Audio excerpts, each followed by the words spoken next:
So we're back with Dad, and maybe you can talk a bit about how Stuart's passing impacted your raising, as well as kind of how you moved from town to town. Yeah, well, now this is all supposition on my part, obviously, because I wasn't consciously thinking of any of this when I was growing up.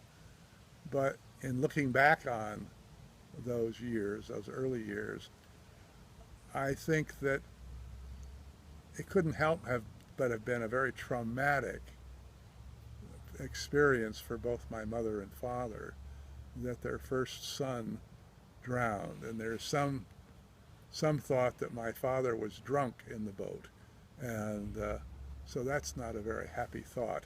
But that's part of the thinking about it.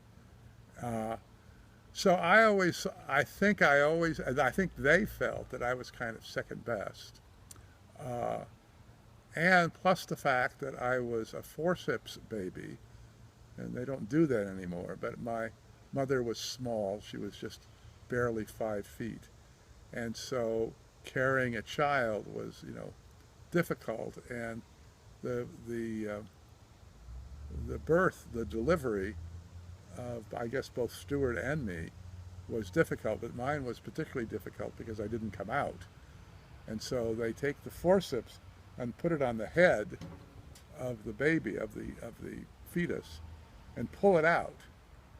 And when they do that, then they cause neurological damage. And so that's why I have cerebral palsy on the left side, Hmm. because my my brain was damaged. Luckily, it's minor, so it doesn't uh, impede my ability to do things. But it certainly has had a major effect on the way I view life, Hmm. and basically trying to not think about it and to overcome it and make believe it doesn't exist. But all of these things, of course, are just stratagems for avoidance. So anyway, basically, my upbringing, I always look back at it as being very happy. Uh, we first lived on a street called Adelaide Street, and we had my mother's friends, the Millers, lived behind us, This is in and they, Fresno. in Fresno, and they shared a fig tree. And one of the things I remember from Adelaide Street, a very early memory, was my mother and Mrs. Miller uh, picking the figs on the tree and then making a fabulous preserve with figs, walnuts, and lemon peel. And it's a taste that I remember. And I must have been, 4 or 5. And it was a wonderful experience. The other thing I remember from the Millers is that they had a player piano.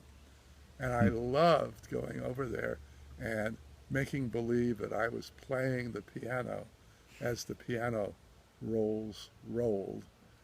And I remember that was the first time I'd heard Rudy Valley, was a singer in the 20s and 30s. So we, like a lot of people then, moved to what was then the suburbs, and we're still in Fresno, but it was in a development called the Fig Gardens. Fig trees were big in Fresno. And we moved to a house which, on looking back on it, was a very small house. It was 2 bedrooms with a back porch, a kitchen, a living room, and a dining room. But that was, enough. And we had what was called a swamp cooler. Hmm. Not many people know about swamp coolers. What is a swamp cooler? Well, Fresno is very hot and very dry in the summer.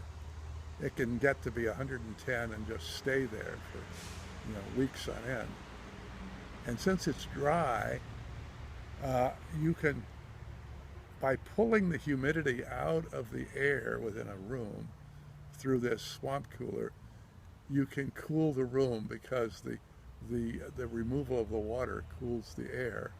And the way it worked is that cold water would run over this I don't know, these tubes, or one through the tubes, and then a fan would blow the cold air out into the room. So it was like like an air conditioner, only not.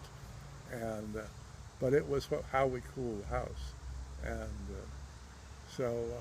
but I remember a very happy childhood. I had a lot of friends near me, and we played kick the can and all sorts of other games. Of course, comic books were big back then. Which comic books did you read? Superman and Batman, and we played marbles in the dust, in the dirt. There was a lot of dirt around the driveway. So marbles was big. And I had a dog, and his name was Tom.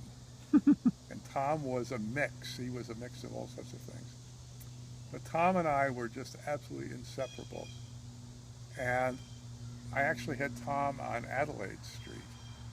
And on Adelaide Street, Tom got run over. Oh no. Got hit by a car. And I remember to this day sitting in the back seat of our Terraplane, which is a car that few remember now, being driven to the vets by my mother or father, I forget. And I was just bawling, just crying my eyes out, holding Tom in my lap.